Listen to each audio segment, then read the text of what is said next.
સુરતમાં 300 ઝૂંપડાના ડિમોલેશનની પ્રક્રિયાને લઈને હવે મુખ્યમંત્રીને રજૂઆત કરવામાં આવશે। સુરતના ભટારમાં ઉધના મગદલ્લા રોડ ખાડી બ્રિજ પાસે આવેલા ગાંધીનગરના 300 ઝૂંપડપટ્ટીના ડિમોલેશન કરવાના મુદ્દે સવાલો ઊભા થયા છે।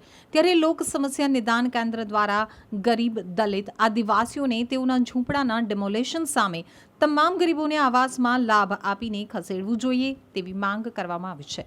છેલ્લા 6 માસથી વિરોધ થઈ રહ્યો છે, જ્યારે કે લોક સમસ્યા નિદાન કેન્દ્ર દ્વારા સુરત એસએમસી કમિશનર અને જિલ્લા કલેક્ટર સાહેબને પણ આવેદનપત્ર આપી રજૂઆત કરવામાં આવી હતી। તેમ છતાં આજ દિન સુધી કોઈ પણ જવાબ નહીં મળતા લોક સમસ્યા નિદાન કેન્દ્રના હોદ્દેદારો દ્વારા ગરીબ, દલિત, આદિવાસીઓને આવાસમાં લાભ મળે તેવી માંગ કરાઈ છે। ગરીબો અને તેઓના પરિવાર રોડ ઉપર રખડી ન આવે અને તેમના બાળકોના ભવિષ્ય ન બગડે, જે માટે ગરીબોના હિતમાં ગુજરાતના મુખ્યમંત્રી ભૂપેન્દ્રભાઈ પટેલ અને રાજ્યકક્ષાના મંત્રી કુંવરજીભાઈ હળપતિને રૂબરૂ મળી તારીખ 20/3/2024 બુધવારના રોજે સંસ્થાના ઓલ ઇન્ડિયા પ્રમુખ સમદભાઈ શેખ અને તેઓની ટીમ દ્વારા આવેદનપત્ર આપી રજૂઆત કરવામાં આવશે। હું લોક સમસ્યા નિદાન કેન્દ્ર ઓલ ઇન્ડિયા પ્રમુખ સમદભાઈ શેખ હાલમાં છેલ્લા 6 મહિનાથી ભટાર વિસ્તારમાં આવેલા ગાંધીનગર ઝૂંપડપટ્ટીની ડિમોલેશન સામે અમે લોકો વિરોધ કરી રહ્યા છીએ, કેમ કે એ વિસ્તારની અંદર ગરીબ, દલિત, આદિવાસી ગરીબ લોકો રહે છે અને છેલ્લા 20-25 વર્ષ 30 વર્ષથી રહેતા આવેલા છે અને તેઓને મહાનગરપાલિકા દ્વારા પ્રાથમિક સુવિધા પણ આપવામાં આવેલી નથી, જ્યાં કે એ ઝૂંપડપટ્ટીમાં ગરીબોને એટલી તકલીફો છે કે આપના સુરત શહેરના કોઈ પણ નેતા જોવાવાળો નથી।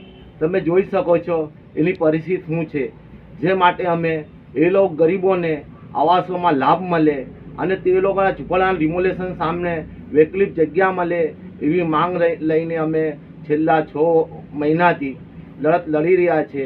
પ્રથમવાર તો સુરત મહાનગરપાલિકામાં અમે આવેદનપત્ર આપેલા, પણ સુરત મહાનગરપાલિકા દ્વારા કમિશનર સાહેબે કોઈ જવાબ આપેલા નથી। ત્યાર પછી અમે લોકો કલેક્ટર સાહેબને આવેદનપત્ર આપેલા, છતાં કોઈ જવાબ આવેલું નથી, જેથી હવે અમારી લોક સમસ્યા નિદાન કેન્દ્ર ટીમ આવતીકાલે 20 તારીખે 20/3/2024 માનનીય મુખ્યમંત્રીશ્રીને આવેદનપત્ર આપી આ ગરીબો માટે વૈકલ્પિક જગ્યાની માંગણી કરવાના છે।